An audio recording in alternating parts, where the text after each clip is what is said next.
I invite you to ask yourself a new question, because the power of growth and the power of change is in the questions that we ask.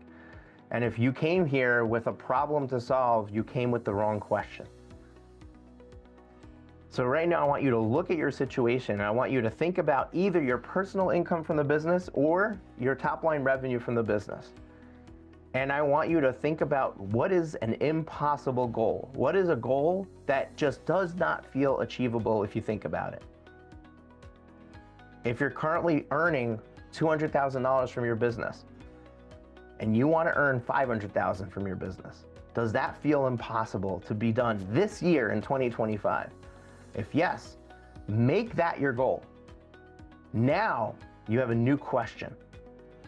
Identify the thing you're going to go after, and what's your new question? Your new question is, I want to figure out by the end of these 3 days, what do I need to do? What do I need to put in place to make that happen? I'm going to sit through sessions and I'm going to learn ideas about different ways to bring clients in, different ways to price my services, different ways maybe to acquire a business. I'm going to learn different ways of how to hire talent, near shore, offshore, onshore, below shore. There's so many options and opportunities for you. They could be very confusing, but if you approach it from, this is the goal that I want, this is the thing that I am going after, everything starts to click into place. When you strive for an impossible goal, a 10x goal, it makes it possible. You all are capable of being in this investor mindset. I truly believe it. Number 5, we've got to create a sustainable firm that doesn't need you. Now, there's great news with this one. This means schedule your vacations. This means go spend 3 days out of the office. You'll be amazed at how many problems solve themselves. Your team will step up. Even if all you have is an assistant and a para, or an associate and 2 other people, right? They know how to problem solve. They're good human beings, right? Give them a chance to step up a little bit. Then after a 3-day vacation, plan 5 days in a row off, right? Start to acclimate them to making more decisions, figuring things out, and be okay with the fact they're not always going to do it perfectly. They're not always going to do it like you do. That's okay. Let go. There's a great book by Mel Robbins, Let Them, right? Whether somebody pontificates about something or whether somebody wants to do it a certain way and it's not your exact way of doing it, let them try it that way. Kids, sometimes you have to let them go scrape their knee. Let them learn how to ride their bike or run. And sometimes there's some mishaps and some falls, but that's part of the journey, right? You failed your way to success. You've got to let people on your team jump in, up level. They're not always going to be perfect the first time. You weren't perfect the first time, right? In order to create a sustainable firm that doesn't need you, you have to allow people to have opportunities to try to do it on their own. And when it doesn't quite go as planned, you gently come in and you get curious and you ask, where did the system fail? How could we bolster the system, the checklist, the procedure, so that next time we have more clarity, more guidelines, more structure, so that we don't have mishaps? The investment is first in yourself before it's anywhere else, right? We see people all the time make investments in other things and then they have terrible experiences. Why? Because whatever you believe, you take with you wherever you go. In other words, into that third step. What is the next action that I'm taking? So the best investment is not how much money you make. It's not how great that team is. It's how high can you lift your own self-worth to see just how great that you are. In business, you have to remember, there's nobody promoting you into that position. You're a self-promoter when you're in business for yourself.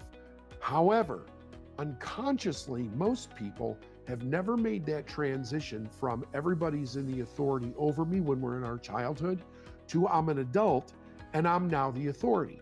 When I talk to attorneys, this is typically the narrative I hear.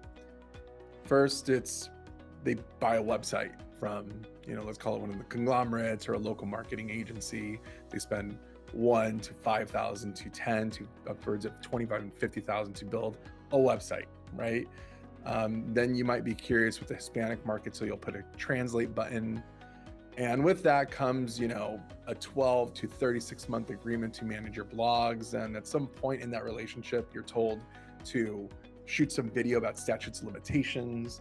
And then it goes on social media. It doesn't get much traction. Maybe your kids click like. And then you're spending a lot of money on Google and you're just seeing credit card charges after credit card charges, and you're just not seeing your firm grow. You're seeing minimal results. This is a trajectory I see and hear about all the time at Abogados Now. And when I talk to attorneys, they often assume it's the channels that are not working for them. Hugo, I think the SEO is not working. Hugo, I think Google Ads is just, my practitioner is not very good at it, or I don't think people want to watch my videos on social media. There's some degree of truth to all of that, but I think it's actually a little more simple. The English-speaking market is super saturated. All of your competitors are doing the exact same thing that you're doing. Everyone has a website. Overwhelmingly, people have social media accounts. Most people are on Google LSA or buying some Google PPC. That's happening already. So it's super saturated. So what happens when the advertising space is saturated? Increased ad costs. There's more demand for a limited supply of eyeballs that need your help with personal injury, with workers' comp, with immigration, bankruptcy, criminal defense. So your ad costs go up. That affects your P&L, that affects all the unit economics. So what happens there? It's just lower margins. So it's harder to grow. This is the trajectory we hear about every day from attorneys. They just can't find that breakthrough. So the reality is, in order to grow your business in any business, you just have to find a breakthrough. You have to find something that your competitors just don't have. That is oftentimes the biggest shortcut to revenue growth. So when I hear these stories, I just hear firms that are frankly not prepared for the massive Hispanic market. What is the lost opportunity of the money that we could have been making but didn't, because we're growing our business the slow, methodical, from the ground up, me as the primary person, right? The old method, right? What is the cost of not doing it the way I'm showing you, the investor way? Let's assume that you invest the difference in income. Every year we say, this is the new way, this is the old way, here's the difference. Every year that there's extra, we invest it. And we get a 10% annual return over time. After 20 years, you would have over $30 million, not $12 million. Okay? And here is the math. Not every year is there extra money. So you can see return on prior year is, there isn't, amount to invest. There isn't always an amount to invest. As a matter of fact, in year number 1, there's a negative amount. But in year number 5, there's nothing. But we start to invest every single year, and what does that do? It creates a massive amount of money over time. So, if I haven't convinced you yet that this is the shortcut, this is the cheat code, why is nobody doing this? Seems so easy and simple, right?